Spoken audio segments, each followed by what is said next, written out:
Baik, Assalamualaikum warahmatullahi wabarakatuh. Perkenalkan, nama saya Ardila, NIM 19310411161 dari PJKRD. Nah, saya di sini akan menjelaskan sedikit tentang materi perilaku. Definisi perilaku. Perilaku manusia adalah sekumpulan perilaku yang dimiliki oleh manusia dan dipengaruhi oleh adat, sikap, emosi, nilai etika, kekuasaan, persuasi, dan atau aktivitas dari manusia itu sendiri yang mempunyai bentengan yang sangat luas, antara lain berjalan, berbicara, menangis, tertawa, bekerja, kuliah, menulis, membaca, dan sebagainya. Dari uraian ini dapat disimpulkan bahwa yang dimaksud perilaku manusia adalah semua kegiatan atau aktivitas manusia, baik yang diamati langsung maupun yang tidak diamati oleh pihak luar, menurut Noto Atmojo pada tahun 2003. Pendapat lain yakni menurut Skinner, seperti yang dikutip oleh Noto Atmojo, merumuskan bahwa perilaku merupakan respon atau reaksi seorang terhadap stimulus atau rangsangan dari luar. Oleh karena perilaku ini terjadi melalui proses adanya stimulus terhadap organisme dan kemudian organisme tersebut merespon. Teori Skinner ini disebut dengan teori SOR atau stimulus organisme respon. Dari beberapa pendapat di atas dapat disimpulkan bahwa perilaku adalah semua hal yang dilakukan oleh manusia. B. Ada beberapa alasan manusia berperilaku berbeda. 1. Manusia berbeda perilaku karena kemampuannya yang tidak sama. Prinsip ini penting untuk dapat memahami mengapa seorang berbuat dan berperilaku berbeda dengan lainnya. Perbedaan kemampuan ini ada yang beranggapan karena perbedaan menyerap informasi dari suatu gejala atau fenomena. Ada pula yang menganggap karena hasil didikan dan pengalaman. Lanjut 2. Seorang mempunyai reaksi-reaksi senang dan tidak senang. Orang yang bertindak mental dengan sesuatu hal yang diketahui dan dialami untuk mengevaluasi suatu yang dialami dengan cara senang atau tidak senang. Perasaan senang atau tidak senang ini akan menjadikan seorang untuk berbuat yang berbeda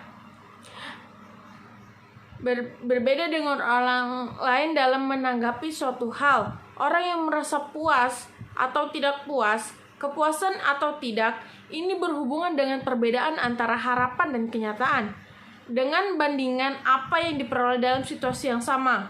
Hal perbandingan ini kadang kala kurang informasi mengenai bahan pemasukan dan hasil yang dicapai oleh orang lain tersebut kurang. Tepatnya, proses perbandingan tersebut bisa dikatakan orang tersebut tidak salah persepsi. Perilaku seseorang itu ditentukan oleh banyak faktor. Ada kalanya perilaku seseorang yang dipengaruhi oleh kemampuannya, ada pula kebutuhannya, dan ada juga dipengaruhi oleh pengharapan dan lingkungannya.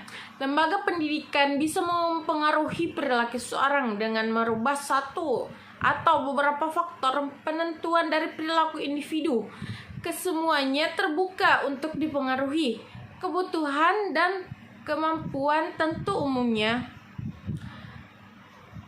sulit untuk dipengaruhi karena mereka sering dibatasi oleh sifat psikologis dari seorang, latar belakang dan pengalamannya.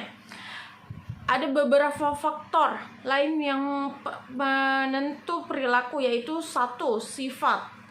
Sifat adalah sistem saraf jiwa atau neuropsikis yang umum dan terarah pada individu sehingga memiliki kemampuan untuk memulai dan mengarahkan bentuk-bentuk yang konsisten dan perilaku ekspresif, yaitu tersusun dari sejumlah kebiasaan. 2. Sikap. Kecenderungan kecenderungan berperilaku yang selalu dikaitkan dengan suatu objek. 3. Minat. Minat adalah kecenderungan individu untuk memilih suatu kegiatan tertentu di antara sejumlah kegiatan yang ada. Pengaruh langsung dari lingkungan tempat latihan akan memberi pengaruh dalam perubahan periode seseorang. Perilaku manusia tidak dapat dilepas dari keadaan individu itu sendiri dan lingkungan di mana individu itu berada. Dalam hal ini ada beberapa teori tentang perilaku, yaitu 1. Teori insting. Teori ini dikemukakan oleh M.C. Dougall bahwa perilaku itu disebut oleh insting. Insting merupakan perilaku yang innate, perilaku yang bawaan dan akan mengalami perubahan karena pengalaman. 2. Teori dorongan atau drive theory. Teori ini berpandangan bahwa organisme itu mempunyai dorongan-dorongan atau drive tertentu dan ada kaitannya dengan kebutuhan-kebutuhan organisme yang mendorong perilaku. 3. Teori insentif atau incentive theory. Teori ini berpendapat bahwa perilaku organisme disebabkan karena adanya intensif yang mendorong organisme tersebut atau berperilaku. 4. Teori atribusi. Teori ini ingin menjelaskan tentang sebab-sebab kejadiannya perilaku disebabkan oleh faktor internal, faktor eksternal, atau kedua faktor tersebut. 5. Teori kognitif. Teori ini berpandangan bahwa seorang harus memilih perilaku yang sama yang mestinya dilakukan dengan kemampuan berpikir akan dapat melihat apa yang telah terjadi sebagai bahan pertimbangan dalam berperilaku.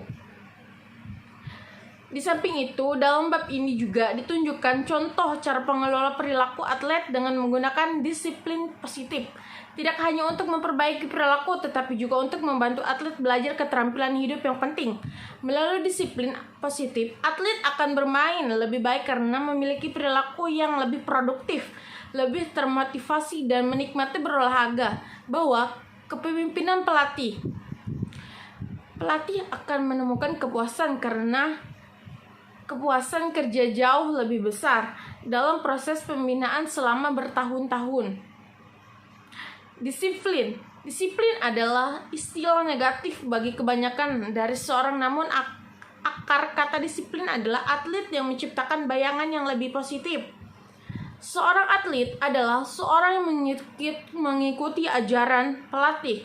Sebagai pelatih adalah mentor dan atlet adalah murid. Disiplin dimulai dari instruksi, tidak hanya untuk mengembangkan keterampilan olahraga, tetap juga untuk mengembangkan keterampilan hidup. Instruksi diikuti dengan pelatihan yang menyediakan kesempatan untuk berlatih keterampilan. Ketika atlet berlatih, pelatih membantu atlet dengan memperbaiki kesalahan yang ada pada atlet yang berkaitan dengan keterampilan olahraga. Bila menggunakan pendekatan disiplin positif, pelatih harus membedakan antara dua jenis kesalahan dan misbehaviors. Pertama, yaitu ketika atlet mencoba untuk melakukan keterampilan atau perilaku tetapi tidak bisa karena atlet tidak tahu bagaimana cara atau belum menguasainya. Kedua, adalah ketika atlet sengaja bertingkah, atlet telah diperintah dan memiliki keterampilan atau perilaku untuk merespon dengan tepat, tetapi dengan sengaja memilih untuk tidak, maka pelatih perlu mengambil tindakan cepat untuk memperbaiki perilakunya. Kuncinya di sini adalah mengetahui ketika atlet Anda membutuhkan pengajaran dan ketika membutuhkan koreksi. Disiplin positif adalah sikap pelatih pembina atlet yang konstruktif, bukan destruktif. Ini membantu pelatih memberikan cukup bimbingan untuk mengarahkan pertumbuhan atlet. C. Beberapa contoh perilaku atlet. 1. Sebelum hari pertarungan atau perlombaan, tumpukan data mengenai kekuatan dan kelemahan lawan. Pantau kemajuan atlet baik fisik maupun mentalnya. Pantau tingkat kecemasan atlet dengan melihat ekspresi wajahnya apakah cerah atau murung. Pada saat tidak latihan, Pastikan bahwa atlet tidak hidup dan berpikir mengenai pertandingan atau perlombaannya 24 jam sehari. Berikan aktivitas yang menyenangkan bagi dirinya, yang dapat memberikan suasana gembira sehingga dapat mengalihkan pikirannya sejenak dari pertandingan atau perlombaan. Suatu hari menjelang pertandingan atau perlombaan biasanya cukup latihan ringan saja dan tidak perlu berada di lapangan terlalu lama. 2.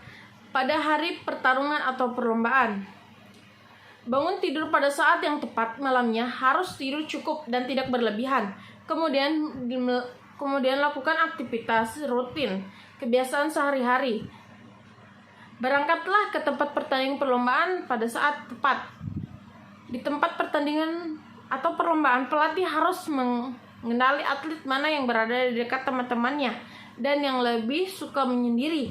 Sambil melakukan pemanasan, atlet hendaknya meningkatkan level semangat dan tetap berpikir positif.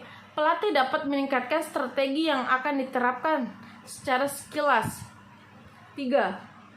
Setelah hari pertandingan atau perlombaan, atlet mencatat hal-hal positif atau negatif yang dirasa berpengaruh terhadap penampilannya dalam pertandingan atau perlombaannya tadi. Bukan hanya untuk bersifat teknik, taktik, dan strategi, tetapi juga yang bersifat mental, bahkan hal-hal lainnya. Catat hasil tersebut dalam buku evaluasi atlet. Evaluasi penampilan dalam pertandingan atau perlombaan tadi apakah memacu sasaran. Pusatkan perhatian terhadap aspek-aspek positif dari penampilan dalam pertandingan atau perlombaan. Lakukan relaksasi maupun reaksi sesuai dengan kebutuhan yang diperlukan agar kembali bugar. Nah, sekian dari presentasi saya. Kurang dan lebih mohon dimaafkan. Billahi taufiq wal hidayah. Wassalamualaikum warahmatullahi wabarakatuh. Terima kasih.